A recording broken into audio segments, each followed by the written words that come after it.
How you doing, everybody? Jonathan here, and in this video and in 5 minutes or less, I'm going to go over, wait a minute, did I say 5 minutes?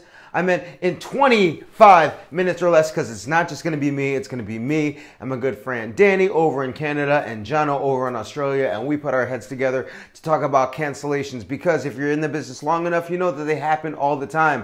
But if you're a newbie or a rook, then you're going to get destroyed and disheartened by cancellations. But it's a part of the game, so I want to teach you how to overcome it, how to get these clients back, and how to keep your business flourishing, even though you will undoubtedly get cancellations over the course of your career. You're never going to have a client forever. So I want to teach you how to overcome that and destroy that. All right, so let's jump into this interview right now. Hello, everybody. Welcome to the Bootcamp Blueprint, the place where personal trainers go to grow their bootcamp. My name's Jono, and I'm your host, and I'm super excited because we've got our two bootcamp experts on this week. Let's do an around the ground. Who have we got? What's up, guys? It's Danielle from AxFit. You can find me anywhere online and social media under AxFit, and I always love meeting up with these two. I missed them last week, so it's fun to see their faces again and get chatting. And this topic's kind of an interesting one. I get questions about it often, so I'm pretty stoked to get into this one. And what's up, everybody? My name is Jonathan Hurtlis. You can find me on Instagram by searching BFF Bootcamp. That's my business and how I kick butt every day. Or if you want to find me on YouTube, you can just search how to sell personal training. And the topic today is going to be great for a lot of trainers. I think a lot of trainers struggle with this, so I can't wait to unpack it. Awesome. And I'm your host, Jono, from Fitness Education Online. Today's topic is going to be cancellations. Now, what we mean by that, let's say you've got a client, they may have been training with you for 2 weeks or 2 months or 2 years, and they're like, hey, Jono, I'm going to stop doing boot camp, or I'm going to stop training with you. What do we do in that situation there? Now, these two are both experts in that topic. I believe, Danny, you're going to start off.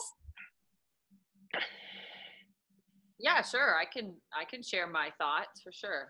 Awesome. Now we could go a few different ways. Let's just start chatting and see where it goes. What's your go-to in that scenario? All right, so cancellations, boom, boom, boom. Every trainer doesn't want cancellations unless it's a client that like annoys you. And if it's that person or that negative person, I've had one leave recently that was just always negative and blah, blah, blah. And I'm kind of like, thank you. Like, peace out, chick.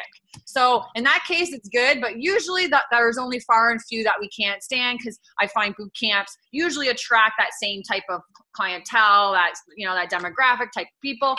And it's usually awesome people. So that's rare. But when it does happen and it's people that you have and you love and you've built a relationship for, and they care about you and you care about them, and maybe you've had for like 6 years, 5 years, or even a year or a couple months, it sucks. And it's hard not to take it personal and let it hurt, because it's like, what the heck? Why are they leaving? And if they don't really have, it depends, man. This can go a billion ways. Maybe they're moving. Maybe they can't afford it. So you got to get to what the reason is. So you got to like talk to them. So if you've always been open with your clients, your crew, then you should be able to call them, or they tell you why. And then you kind of decide where you go from there. Are they doing it because of money? And in that case, when it's that, I say, look, until you get your feet on your ground, come to class, keep coming. You've been doing great. It doesn't cost me to have that person there. So if I know it's just that, then I'll give them a couple weeks. But if it's like, they're going on vacations and they're still doing shit, it's like, then you got to have that up where you got to speak up and be like, look, like, I see you're doing this. So that situation can be tough. It's your choice on that. If they're just leaving because there's a vibe in the class they're not liking, maybe they don't feel part of the crew enough, then maybe you can say, look, give it another couple sessions. Let me see if I can like work on this. You really got to like find out why. I always try and find out why. And then sometimes people just want to try different things. And in that case, you have to kind of embrace it, and you have to be positive. Sometimes people just have to listen to their body. Maybe, they want to try spin for, a 6-week challenge, 10-week challenge, or maybe they want to get into yoga. And you can't, like, my opinion is you got to let them, you got to be positive about it and embrace it, and just say, hey, you know what? I'm here for you. You can, you'll be back. I usually say, you'll be back. You'll be back. I'll be seeing you. And they usually say, yeah, I know, but I probably will. But like, I really feel like I need to do this, or I want to try this, or my friends at work are doing this and I'm going to do this for a while. But if you know that you gave every session your all out heart and trained hard and you're giving them results and you're keeping yourself fresh and every single session is like a production and you're making it what it is and the music and everything's on, then you should be proud and you should know there's no reason they're leaving you. It's nothing you did. If you're not doing all that and you're going to class and bringing your shit with you and being moody and talking too much about your own problems and being negative, or maybe you're posting bad stuff online, and you're not really getting results with your crew, your classes are kind of the same, and you know in your head if you're a good trainer or not, and if you've been slacking and people are leaving, then it's your own fault. So then take that as a lesson, get that fire going in you again, and be like, shit, there's a lot of boot camps around. There's gyms popping up, all these specialty classes now, CrossFits, Zoo. There's all kinds of awesome stuff. We're not the only ones doing awesome stuff, and make it be a fire to step up and work harder. But if you've done all that, then you just got to be proud and let them go and do their thing and let them know that you're here if they want to just pop in here or there, and you wish them all the luck. Then you got to check in with them. Don't forget about them. Don't leave them. Don't just stop in 2 weeks or a week. How's it going? How's the classes? Are you kicking ass? Are you representing AxFit in that spin class? Are you showing them what's up? And then check out again in a month, keep checking in with them. Oh, the crew misses you. Come pop into a class, kind of reach out again, kind of like let them know like it's all good. And it wasn't just that one talk you had. You do still care, maybe tag them in some fun posts, keep them a part of the crew, even if they're not anymore still coming to you. That, and then one more thing, and then I'll pass off. The worst thing for us trainers too is like, say someone comes and they buy a 10-pack or they buy the 10-week whatever, and they come and do 1 week or they come and do 2 classes. Then, you don't see them for like a couple months. I had this happen a couple months ago. This girl writes me, oh, I bought a pack from you a year ago, but then I didn't come, and then I ended up pregnant and da-da-da-da. She had all these things. Can I get a refund? I'm like, it's a freaking year ago. And as much as I didn't want to like take it out of my pocket, because it's not like we're like a big box chain gym that just has like, you know what I mean? It's coming now. You didn't have her money just sitting there waiting for her. I've spent that a year ago. So what do you do in that situation? And someone asked me this online the other day, and I say, you got to just give them the refund for what it's worth. She used 2 classes of one of my 10 packs. So I just took that off, paid her. We're just working for ourselves. So our name is very important. And you can't be like, oh, I'm not giving that to you, because word spreads. People share negative news more than good news. So next thing you know, it's like you're known for being like tight and like, not giving people refunds, this and that. And people come to boot camps and trainers and stuff like us because they don't want to be in that crazy contracted, like big gyms that they're afraid that they're going to get stuck into, or there's secret, stuff going on those contracts with all the fine print, right? So give them the money, suck it up. Even if you got to tell them, look, it's going to be a week or 2 if you don't have it at that time, but let them know they're going to get the refund. Or if first things say, if you want, you can re-gift it to a friend, and then maybe you get that new person in. Boom, boom, boom. I'll leave it at that, because I think that's like my 5 minutes. Jonathan, what's up? I had like 10 points in my head. And then I was just listening to Danny talk. And then she's like checked off 1, then 2, then 3, then 4, then 5. Danny covered a lot. She covered like 99%. So if there's anything, well, first of all, I would say everything that Danny says, I agree with. Take notes on that. Rewind it. Watch it again, because it's all true. And I remember when I first started my boot camp, I'll never forget it. Her name was Jennifer Fetterman. She was somebody that did my class. And mind you, this was 2010, 8 years ago. And then she did like a month, and then she told me that she wasn't going to continue. And I was like devastated. I was like heartbroken. I was like, what did I do? Do I suck? Am I not good? And I remember when I had a second location and another trainer, he said the same thing. Like, somebody had done the class for a while. They decided not to continue. And he was just like heartbroken, like bothered. And we put so much into our clients that, we want people to stay forever. But maybe it's just doing it for long enough, or just understanding how people work, that sometimes you're not the right fit for that person at that time.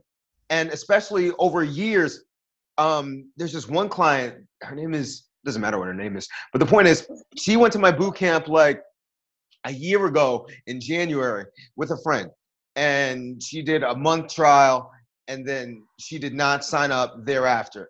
And I never really got the feeling that she loved the classes. I always try to read people while they're there. And, I just said, hey, if you had a great time, it was great to have you. If you ever want to come back, my doors are wide open. I say that to everybody, like Danny, except for the people that I don't want to come back. I just say, oh, well, bye. But to my surprise, like 3 months ago, she was like, oh, yeah, I really want to come back and I want to sign up for your boot camp. I was like, wow, I really didn't think that you enjoyed yourself the first time. And then she was like, my friend, she didn't really like waking up early in the morning. She was kind of a drag to work out with, so she didn't make the experience that great. So anyway, she's come back and continues to renew ever since. She bought like 3 months at a time. So, a fairly big package. So that happens, some people just aren't ready at that time. It might not be something that you did. And then I've had people, I just had one other girl that just rejoined. She actually, I run Groupons. So it's like 30 days for $30. She did a Groupon, didn't sign up. This going back like 6 years. And then 6 months later, she did a Groupon, she didn't sign up. And then another 6 months later, she did a Groupon, and then she signed up, and then she was there for 2 years. And then she got into amazing shape. And I think part of me thinks that she was like really digging herself. Like, oh man, I got this on my own. I'm going to keep this on my own. So after she got into great shape, she was like, you know what? I'm going to just try new stuff. And in that instance, I wasn't that offended because I felt like, all right, I did my job. My job was to help you get in better shape, make you more confident. And if you feel that you can really do this on your own, okay, I support that. And, she didn't. She just came back like a month ago because she fell off. She gained like X amount of pounds. She was like, yeah, I need to get back into the swing of things. So you have to understand that there's a human factor, that people are just going to do what they want to do. And it's not your job to force people to stay.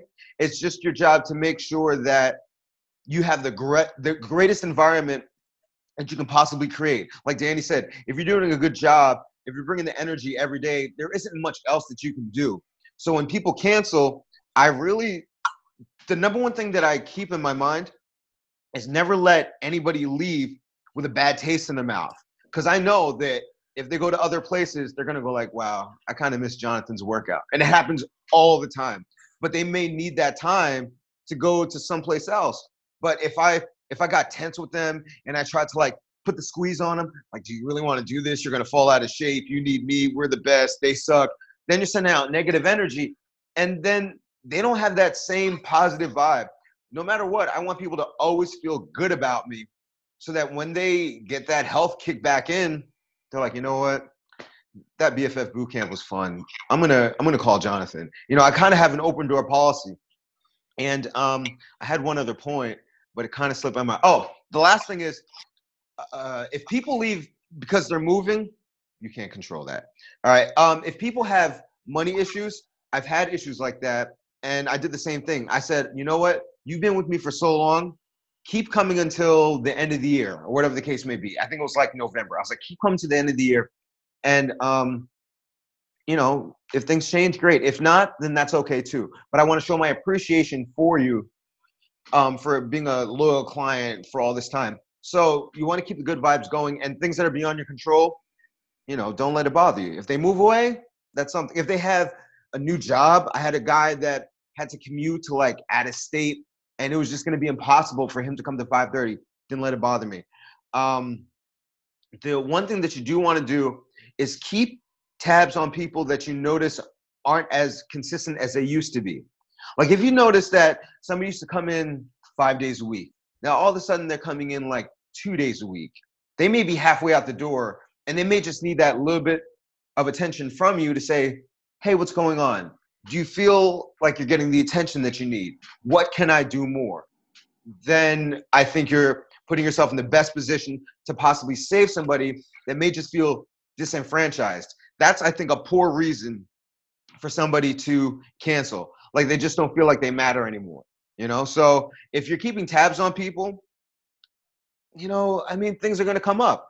If things come up, you just leave them with a positive vibe, and then they'll probably be back. But other than that, just keep tabs on your clients, keep doing your best job, keep your marketing skills up so that people are always coming in, and you'll be fine. Cancellations don't bother me. at all. Love it. I love both of those two spiels there. Same thing. I recommend just rewind this, take notes, because Danny and Jonathan covered everything there. I'll do a bit of a summary and I'll put my spin on it as well.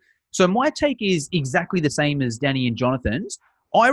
Because I run a 12-week challenge, it's a little bit different. So everyone that's a client of mine is there for 12 weeks minimum. So I feel I'm able to judge that cancel. So a cancellation for me is if they don't renew, basically. Once it comes to about week 10 and it's time to renew, if someone renews, that's great. If someone doesn't renew, basically that's a cancellation from my point of view there. So a couple of things that I do. The first thing is obviously, just as Jonathan said, keeping in contact with clients. So I basically text every client every week. Obviously, if I'm very close with them, it's not that intense, but especially the new ones, every client every week. So come by about week 10, I pretty much know who's coming back and who's not anyway, and I've got that open stream of relationships. But even still, I want to do things to set that up. So one thing I like to do at the week 6 point is just send out a survey via SurveyMonkey, and it's super simple. It's basically 3 questions. It's like, how much are you enjoying your boot camp? 1 out of 10. Give it a rating. If it's not 10, what could I do to make it more enjoyable? The second question is, how supportive do you find me as a trainer on a scale of 1 out of 10? If it's less than a 10, what could I do to make it a 10? And then the third one is, how much do you enjoy the community? On a scale of 1 out of 10, how good is the community? If less than 10, what could I do? And this is all anonymous, right? I get those survey results there, and that enables me to tailor then the back end 6 weeks, because I've got specific feedback of things that people who potentially wouldn't come back have told me that I should be doing to get them to come back. So I then use it and do that thing there. So that's a strategy that works really well for me. Another thing I like to do is even just simply ask. So if someone isn't coming back, I don't just want to be like, oh, okay, cool, see you later. I do want to get to the bottom reason, which Danny said a lot of as well. And it may be a reason that's out of your control, but it may also be a reason that's in your control. So what I like to do is I look at the list of people that aren't coming back, and I make sure I have a specific reason for why that person's not coming back. And then I figure out a way of what could I have done so that they do come back. Sometimes it's impossible, all right? Maybe it's impossible. They've moved to the USA. They're not going to fly back to Sydney to do my boot camp. Like, my boot camp is good, but I don't know if it's worth a daily plane trip, right? But in a lot of the other circumstances, there may be little things that I could have done. So I think as long as if someone cancels, that's fine. But I want to make sure that if that's something that could have been prevented, I make sure I don't make that mistake there again. And then the other big point as well comes down to, as Danny and Jonathan were saying, make sure that you're doing everything to the best of your ability. I find the survey hits that really well, and I find the retention stats hits that really well anyway. Like, if you're getting your survey back and everyone's saying, hey, it's 10 out of 10, there's nothing you could have done better. All right, cool. But what's also important is people will leave. But a lot of the time, and especially if you're the first boot camp they've done, because they've got nothing to compare it to. Similar to Jonathan's story there. If someone's never done a boot camp before, they might go to BFF boot camp and they might like it. But it's like, okay, yeah, this is cool. This is a boot camp. I'm sure every other boot camp is like that. And then they go to another boot camp and it's not quite the same level of support. That's when they come back there. So that's where Jonathan's point was so important, where if someone cancels, don't do the arm. Like, obviously, if you can save it, great, but you don't want them to leave with a negative impression, because what's going to happen, and especially here in Sydney, it's usually a gym, because gyms are usually cheaper, right? They can go to a boot camp for $40-$50 a week, or they could go to a gym for $15-$20 a week. So they'll do a 12-week challenge boot camp, and they'll be like, yep, this is great. Now I know what I'm doing. I'm just going to go to the gym. It's half the price. But they'll go to the gym and not get that support, not get that motivation, not get that accountability, not get that community. And that's why they'll end up coming back. Yes, it might be an extra $20-$30 better, more expensive, but it's a bargain for what you're getting. So that's my take there. Anything to add to that, guys? No, I feel like we hit it. We're good. Oh, sorry. I think we smashed it. But I have to stress that thing that Danny said about giving people their money back. Like, you should just do. I was thinking to say, put a policy together and, hold true to the policy. And maybe that would be more true in personal training. But in the boot camp world, it's so different. And like, word travels so fast. It's not worth, however X amount of dollars they paid you. Besides, they didn't even really use it. Now that whole 1 year thing, that's kind of extreme. Yeah. Like you gotta have a lot of balls to like write me and ask for like a refund after a year. Like how do you do that? It's like she must be really hard. Yeah, she's probably hard up for it. And to anybody listening, that's a 1 in 100 client, 1 in 1,000 client. You may get that once over the course of like a 10-year career that people, because you know some people are stupid, but yeah, but that's the same person that were, if you didn't give them the refund, would like put a long Facebook post and tag you and go like, Axfit stole my money, blah, blah, blah. And they would make it seem like they're the victim. Never put yourself in that position, because if you're running a boot camp, you know, same thing. I'm not like a big chain gym. You know, a couple of bad reviews can bury you. So don't let that happen. Just give them their money back. Let them go on their way. They'll be back. Or not, because you don't want them.